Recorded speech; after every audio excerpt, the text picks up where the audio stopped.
Pour commencer ce nouveau sujet, la géométrie, je vais vous parler des premiers axiomes qui régissent les objets géométriques que nous allons étudier.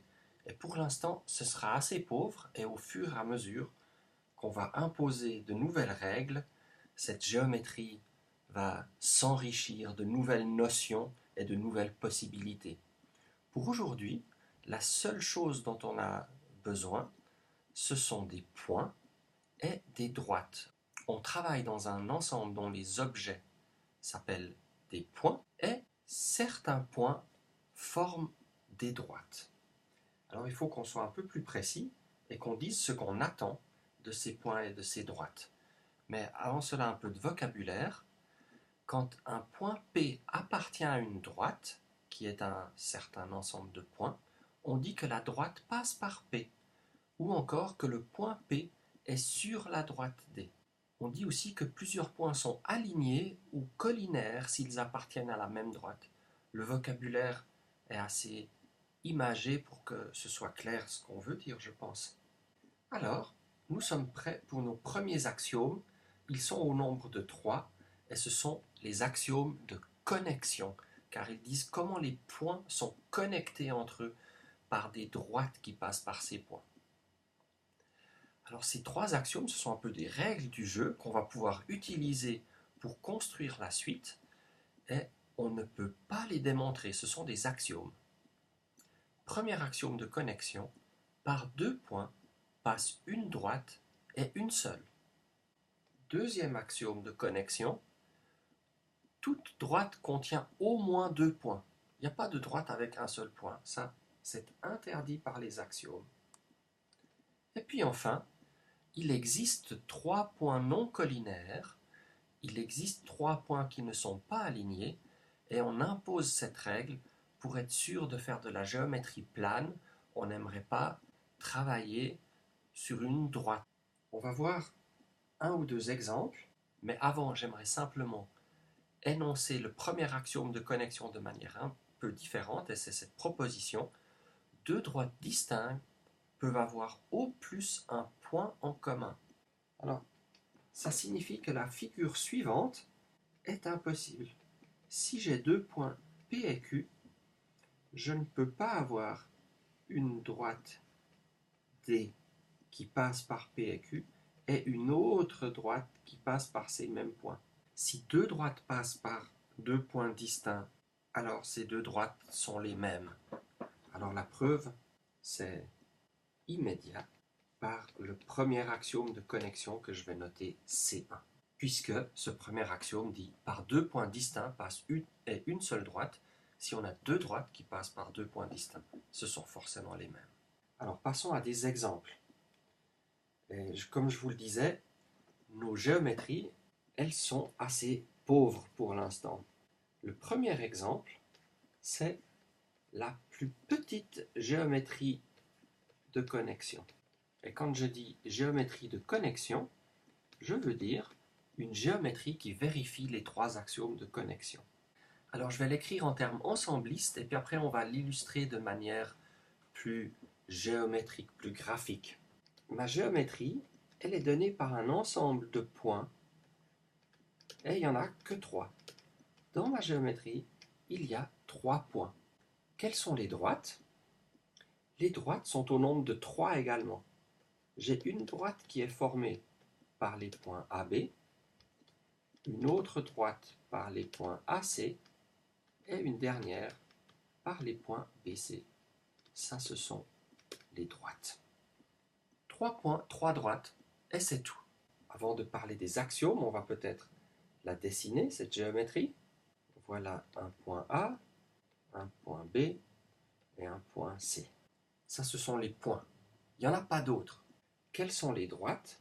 Alors, je ne vais pas tracer des droites parce qu'on pourrait avoir l'impression qu'il y a d'autres points sur ces droites. Je vais peut-être simplement entourer les ensembles qui forment des droites. La droite BC, la droite AB et la droite AC. Donc, on est bien d'accord, sur chacune des droites, il n'y a que 2 points. Donc, on va se demander, est-ce que C1 est vérifié? C1, l'axiome C1, il nous dit par 2 points, il passe une et une seule droite. Alors, il faut que je regarde 2 points arbitraires de ma géométrie et que je vérifie s'il y a bien une et une seule droite qui passe par ces 2 points. Heureusement, dans ma géométrie, il y a tellement peu de points, je peux vérifier tous les cas à la main. Alors, on vérifie que par A et B passe la droite AB. Et puis, je vais l'appeler peut-être D. Une et une seule droite passe par A et B. Par A et C passe une et une seule droite, c'est la droite AC, que je vais peut-être appeler E, si j'en ai besoin par la suite. Dernière paire de points, B et C. Est-ce qu'il passe une et une seule droite par B et C? Oui, c'est la droite qui est constituée de ces seuls points B et C. Appelons-la F. J'ai vérifié C1, j'ai choisi 2 points et j'ai vérifié qu'il passe une et une seule droite par ces 2 points. Parfait. L'axiome C2 dit que toute droite contient au moins 2 points. Alors ça, c'est par définition. Ici, toute droite contient exactement 2 points. Les droites D, E, F contiennent... Il pourrait y en avoir plus. L'axiome ne dit pas qu'il doit y en avoir que 2, heureusement. On aura plus tard des géométries avec plus que 2 points par droite. Mais pour l'instant, cette toute petite géométrie a exactement 2 points par droite. Est-ce que C3 est vérifié? Il doit exister 3 points non alignés. Est-ce que c'est le cas? Ici, je n'ai pas le choix. Si je veux choisir 3 points distincts, il y a A, B, C. Est-ce qu'ils sont alignés? A, B, C n'appartiennent pas tous à D. Ils n'appartiennent pas tous à E. Ils n'appartiennent pas tous à F. Ils ne sont pas alignés. Le dernier axiome est vérifié. C'est une géométrie de connexion. C'est la plus petite de toutes, puisque pour qu'il y ait 3 points non alignés, il faut qu'il y ait au moins 3 points. Et ici, il y en a exactement 3. Alors, on va maintenant s'intéresser à une autre géométrie, qui est celle qui figurait sur le premier transparent, et c'est celle qu'on appelle le plan de Fano. Alors, je vais tout de suite la dessiner. Comme sur le premier transparent, on a 3 points A, B, C qui ne sont pas alignés. On a un point au centre que j'appelle O parce qu'il a l'air d'être au centre. Et puis on ajoute encore des points entre A et B, entre A et C et entre B et C. Et puis les droites, eh bien, elles sont, on voit par A et B, il passe une droite ici. Par A et C, il passe une droite là qui passe par F. Par B et C passe cette autre droite. Par O passe 3 autres droites. Et puis enfin, il faut qu'il y ait une droite qui passe aussi par E et par F. Et puis on la dessine ici comme un cercle pour qu'elle puisse passer par E, F et G. Donc cette fois, j'ai dessiné des sortes de droites et on a l'impression qu'elles contiennent plus de points que A, B, C, E, F, G et O. Mais je vais écrire quelle est cette géométrie. Les points, il y en a 7. A, B, C, E, F, G et O. Les droites, il y en a 7 aussi. Elles contiennent toutes 3 points. Donc, il y a A, E, B, la première que j'ai tracée. A, F, C, B, G, C. Ça, ce sont les 3 premières que j'ai tracées. On a ensuite celle qui passe par O. A, O, G, B, O, F. Et C, O, E. Et puis enfin, la petite dernière, E, F, G. Alors, au lieu de faire toutes les vérifications, maintenant choisir 2 points parmi 7, ça va être un peu plus laborieux que dans le cas précédent où la géométrie était tellement petite qu'on pouvait faire toutes les vérifications. Ici, il faut qu'on trouve maintenant des manières de se simplifier un peu la vie. Pour C1, on va utiliser le fait que notre figure est vraiment très symétrique. Et puis vous voyez ici, on peut chaque fois regarder la figure droit dans les yeux, et puis on voit que oui, par 2 points, il passe une droite. On ne voit pas 2 droites qui se coupent en 2 points. Donc au lieu de faire toutes les vérifications ici, j'ai envie de simplement dire voir la figure. Deuxième axiome de cette connexion, les droites contiennent au moins 2 points.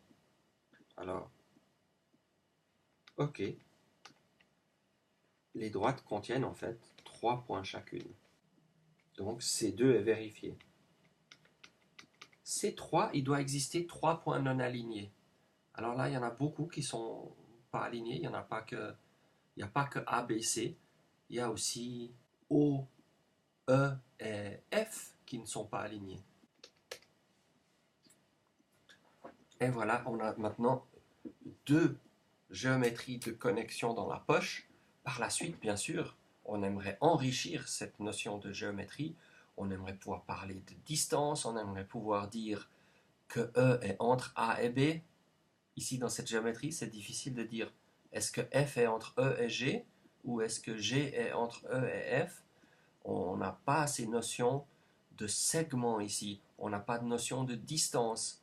On a tracé des droites qui ne sont pas très droites. On aimerait que ça devienne un peu plus proche de ce qu'on entend quand on fait de la géométrie à la règle et au compas dans nos cahiers.